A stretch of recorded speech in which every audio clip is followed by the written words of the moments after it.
Bonjour et bienvenue sur minimachine.net. Premier épisode en supplément au programme, on va parler d'une application, d'un jeu qui s'appelle Broforce, qui est un jeu extrêmement bourrin, mais c'est vraiment qu'un prétexte pour jouer. C'est un jeu qui permet de faire beaucoup de choses. Dans la version finale, on pourra s'échanger des cartes, créer des cartes, etc. Dans la version prototype, qui est disponible gratuitement aujourd'hui, qu'on peut télécharger, on a déjà un aperçu du jeu. Alors c'est vraiment du muscle, c'est-à-dire c'est vraiment un jeu prétexte, comme il y a des films prétextes aujourd'hui à faire du cinéma aux US, qui est un jeu complètement défoulatoire. Donc faut pas trop s'intéresser forcément au scénario, qui est toujours assez basique, c'est un jeu de plateforme. Son gros point fort, c'est qu'il est coopératif, donc on peut jouer à plusieurs, et qu'il est très léger, donc il peut jouer sur des machines très peu gourmandes.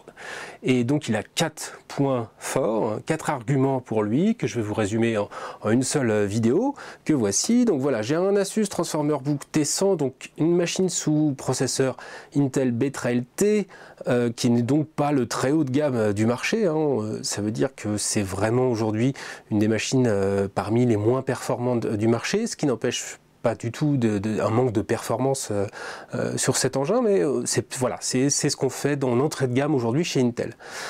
C'est une machine qui est super autonome, donc qui peut s'utiliser vraiment très facilement dans les transports, etc. Et donc les 4 arguments qu'on a pour Broforce, que je vais lancer tout de suite, ils sont assez simples. Voilà. Les 4 arguments, c'est ceci. Je vais brancher à l'engin un hub USB. Sur ce hub, je vais brancher une première manette USB.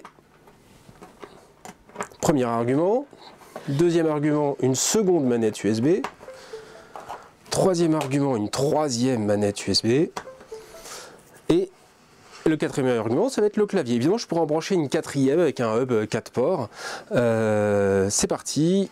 Vous allez vite comprendre pourquoi ce jeu est vraiment au top sur une machine mobile comme ce TransformerBook T100.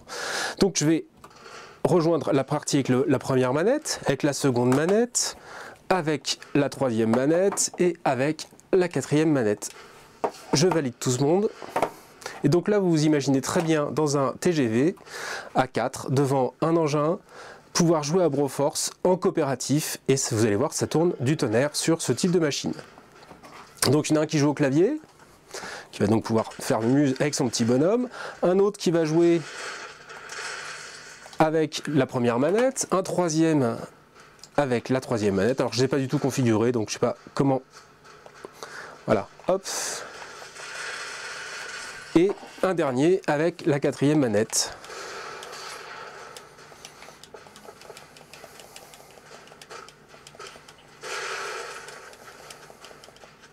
Donc voilà, le jeu c'est vraiment un gros prétexte, c'est très bourrin, mais c'est très drôle. Et pouvoir jouer comme ceci avec donc 4 personnes devant un petit écran en mobilité, c'est vraiment ce qu'on demande aujourd'hui à ce type de machine. C'est un plus par rapport à d'autres solutions, notamment des tablettes Android qui généralement ne supportent pas des modes coopératifs très larges. Là on profite vraiment de ce que sait faire Windows, à savoir gérer un hub, gérer ensuite plusieurs joueurs, etc. sur un même écran. C'est très jouable, c'est super fun, et vraiment le gros point fort, c'est ce mode coopératif. Alors dans le futur on pourra s'échanger des cartes, jouer contre des adversaires, etc. jouer en coopératif en ligne, mais ne serait-ce qu'en local sur cette démo qui est gratuite, c'est vraiment beaucoup de fun de pouvoir faire joujou avec ce type de machine et ce type de jeu sur voilà, un espace super réduit, en gardant une bonne autonomie et avec une fluidité qui reste tout le temps très bonne. Voilà. Premier supplément au programme, en espérant vous retrouver pour beaucoup d'autres à l'avenir. À bientôt.